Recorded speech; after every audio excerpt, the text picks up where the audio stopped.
When we are confronted with a challenge, our success really depends on our ability to constantly shift how we see those challenges that are in front of us. If I turn this picture this way, well, there's not much there. But if I turn it around, if I shift our perspective, we get an entirely different picture.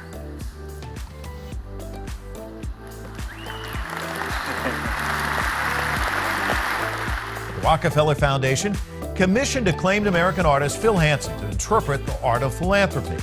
Not many folks could find art in an economic and political fiasco, but Phil Hansen did. He joins us now by phone. Whose strong opinions compelled him to put pen to paper.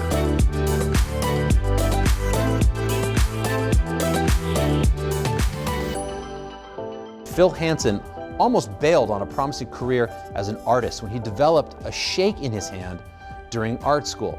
And with some encouragement from a friend, I went to a neurologist about the shake. He sat me down, put me through some different tests, then gave me the very simple yet hard diagnosis of permanent nerve damage. And he offers me a little piece of advice. He sort of leans back and he's like, well, if your hand shakes, why don't you just embrace the shake? So that day, when I got home, I put a piece of paper on the wall, I grabbed a pencil, and I just started letting my hand shake, and I started making a bunch of scribble pictures. And that was the first time in my life I ever encountered the idea that embracing a limitation could actually drive creativity. And so when I found that limitations were pushing me creatively, one, I was confused because that's the opposite of what most of us are taught. We're taught that we need more supplies and more money and more help. And that there I was kind of finding creativity within the confines of my life. And I'm like, that's interesting. Okay, let me kind of dig into that. And so I decided I was going to limit myself and think about what I could create for $1. And I ended up making this image for only 80 cents. And this really became this moment of clarification for me, that we need to first be limited in order to become limitless. So I began to take this approach as I began to call it and think about it as thinking inside the box. What if I just rethought the paintbrush?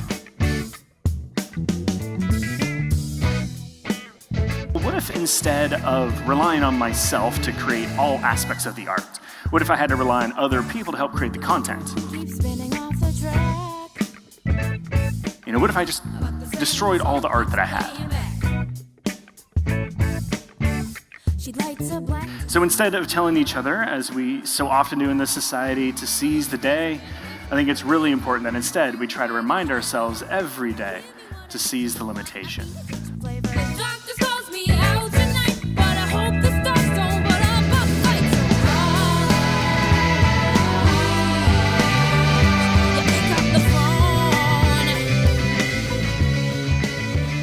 If you're wondering why I have my phone out, the other thing that we're going to do, one of the amazing possibilities is when you have a room full of 6,000 people,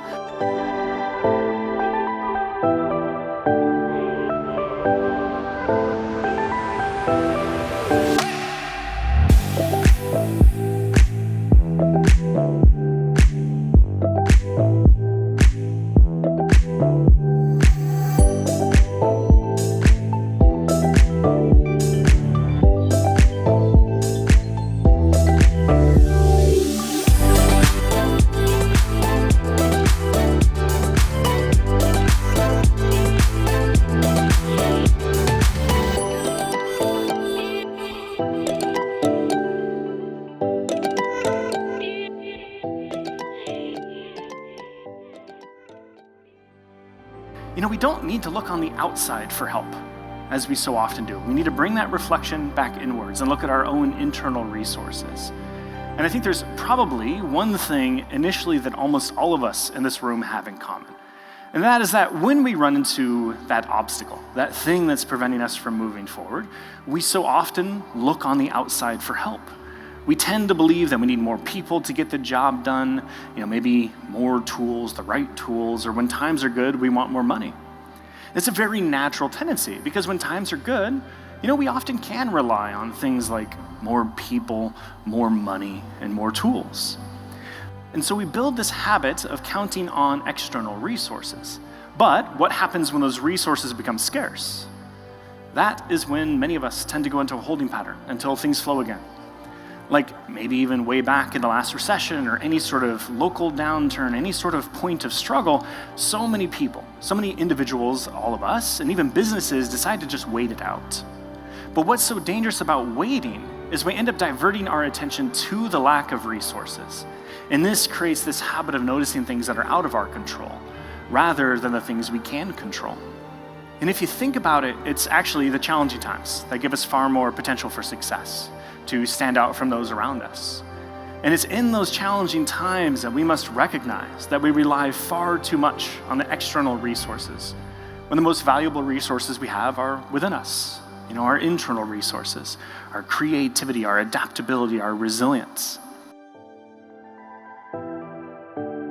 What is your first response walking out of this keynote? Amazing. Totally and completely amazing.